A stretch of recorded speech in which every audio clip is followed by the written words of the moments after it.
तभी सुपर्णखा को पता चला कि यहाँ दो रघुवंशी आए हुए हैं, उनके साथ एक सुंदरी स्त्री है। तो सुपर्णखा के दो प्रायश्चित उन्हें पूरे करने थे। पहला अपने भाई रावण से, जिसने उसके सुहाग को उजाड़ दिया, और दूसरा जिस समय भगवान आश्रम बना रहे थे उसी समय वह उसका पुत्र तपस्या कर रहा था और लक्ष्मण जी की तलवार से उसका वध हो गया। दोनों कारणों को लेकर के सुपर्णखा ने विचार बनाया कि भैया के घर का सर्वनाश करने का समय आ गया। तो उसने क्या किया, उसने सुंदर सा रूप बनाया। मेरे समान सुंदर कोई स्त्री नहीं होगी और आपके समान कोई सुंदर पुरुष नहीं है। तो भगवान राम कहते हैं, हे सुपर्णखा, मेरा भाई लक्ष्मण अहै कुमार मोर लग भ्राता। अहै का मतलब होता है सर्प और अहिनी का मतलब होता है सर्पणी। तो सुपर्णखा पूजन तो कौन थी? शेषनाग की पत्नी। और भगवान के छोटे भाई लक्ष्मण कौन थे? शेषनाग। भगवान ने इशारा किया कि मैंने तो एक पत्नी रखने का प्रण लिया है, मैं तो विवाह नहीं करूंगा, लेकिन मेरा छोटा भाई है लक्ष्मण, उससे जाकर के आप पूछो। तो भगवान ने इशारा किया, हे शेषनाग, जो वचन आपने उस जन्म में पूरा नहीं किया, उस वचन को अब पूरा करने का समय आ गया। तो उसने क्या कहा, हमें मारवाड़ी भाषा की कहा,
सीता की रक्षा की और वहां से दौड़ी दौड़ी आई खरदूषण के पास।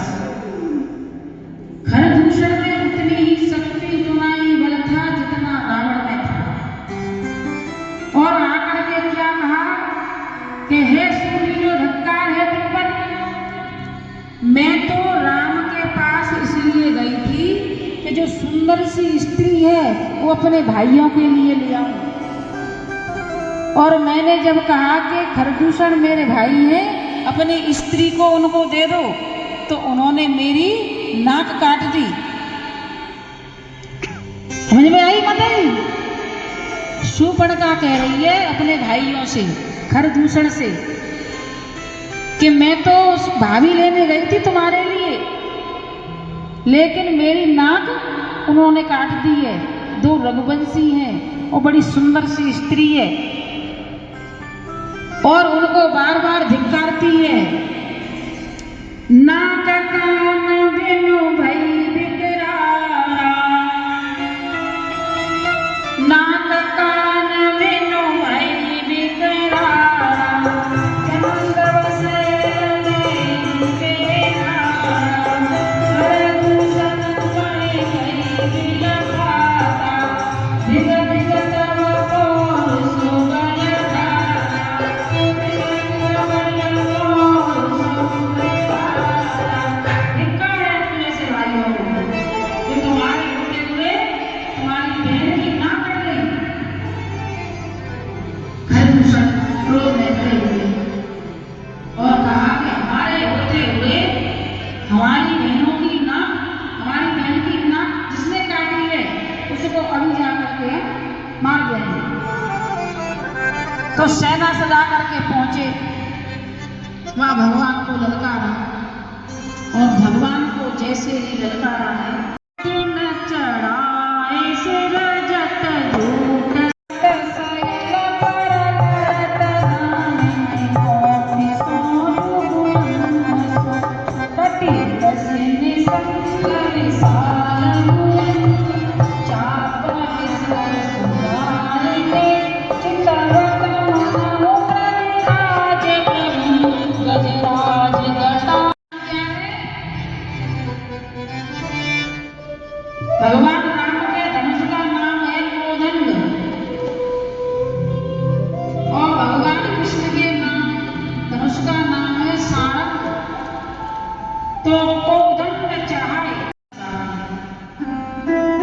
जैसे ही भगवान ने अपनी सारी सेना को समाप्त किया और खरदूषण का वध करके लौटे।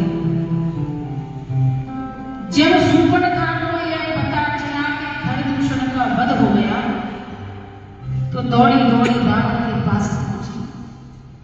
रावण ने विचार किया, खरदूषण वो समबलवंता, जो खरदूषण मेरे समान बलवान है, उनको मारने वाला कोई साधारण व्यक्ति नहीं है, उनको मारने वाला स्वयं नारायण है। शूर्पणखा ने कहा कि भैया मैं तो भाभी लेने गई थी, तो सुंदर सी स्त्री है, उनके साथ में सोचा आपके महल की शोभा हो जाए, इसलिए मैंने उनसे कहा कि सीता को हमारे भाई रावण के हवाले कर दें। लेकिन जब मैंने उनसे ये कहा तो उन्होंने मेरी नाक काट दी। रावण क्रोध में समुद्र के किनारे पहुंचा, और समुद्र के किनारे पहुंच करके अपने साले मारीच से कहा कि तुम्हें माया का मृग बनना है। मारीच ने कहा था प्रभु तो किसके हाथों से मरे, तो हरि के हाथों से मरना चाहिए, कम से कम हरि का नाम लेते हुए तो हम मरेंगे। तो जाकर के पंचवटी के वनों में सोने का मृग बन करके मारीच आया। भगवान राम ने लक्ष्मण को कंद मूल फल लेने के लिए भेज दिया, और सीता जी से कहा कि हे सीते, अब हमारी नर लीला प्रारंभ होने जा रही है, इसलिए मैं तुम्हें अग्नि देवता को समझाइए और अच्छाई का कितने में है वो मेरे साथ सीता देवी है। क्योंकि भगवान राम ने कहा था जिस सीता के पास सोने के महल, जिसके पास सोने के पलंग, सोने के बर्तन, उस सीता को सोने की क्या आवश्यकता थी? तुम्हारे मन में मेरे से ज्यादा किसी को पाने की इच्छा हो जाएगी, उसी दिन तुम्हारा उल्टे काम शुरू हो जाएंगे। क्योंकि माता सीता ही नहीं मानती है। भगवान राम ने धनुष बाण लिए और धनुष बाण लेकर के मारीच को मारने के लिए पहुंचे। तो पहली आवाज मारीच ने किसको लगाई? हे लक्ष्मण मुझे बचाओ, लक्ष्मण मुझे बचाओ। उसके बाद भगवान का नाम लिया, हे प्रभु अंत समय में आज आपके दर्शन हो गए, मेरा जीवन धन्य हो गया और परमात्मा के हाथ में यदि मृत्यु प्राप्त हो जाए तो उस जीव का कल्याण हो जाता है। मारीच कहने लगा कि हे राम जी, मैं क्षमा चाहता हूँ, मैंने सबसे पहले लक्ष्मण को इसलिए बुलाया क्योंकि माता सीता लक्ष्मण जी को आज्ञा दे करके यहाँ भेजेगी और रावण वहां आपकी पत्नी का हरण करने के लिए जा रहा है, इसलिए मैं इस पाप में भागीदार हूं, मैं आपसे क्षमा चाहता हूं। क्योंकि बगैर भगवान के जिसका मन जगत में लगता है वो नास्तिक होता है, और जिसका मन भगवान में लगा रहता है उसे दुनियादारी में क्या हो रहा है उसे कोई पता नहीं है। ऐसे ही मारीच भगवान का नाम लेता था, भगवान की पूजा करता था, लेकिन रावण को दिखाने के लिए उन्हें निशाचरी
मीराबाई भगवान प्रभु श्री कृष्ण के आगे नृत्य करते हुए अनेकों भजन गाए हैं, अनेकों भजनों की रचना की है, जो आज भी हम कथा सत्संग में उस भजनों का गुणगान करते हैं। तो मीराबाई ने भगवान श्री कृष्ण से क्या कहा? पल पल मेरे आवे याद सावरा था नीर बादल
मीरा के प्रभु की दया तुम घर की कासर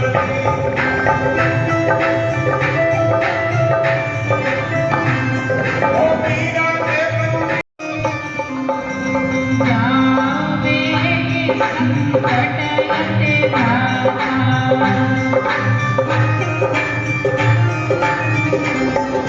लक्ष्मण मेरा से कहा सुनी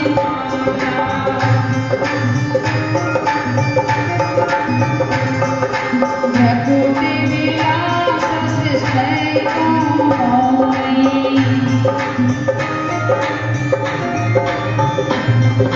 सपने संकट पाराए के सोई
₹501 गुप्तदान, ₹1100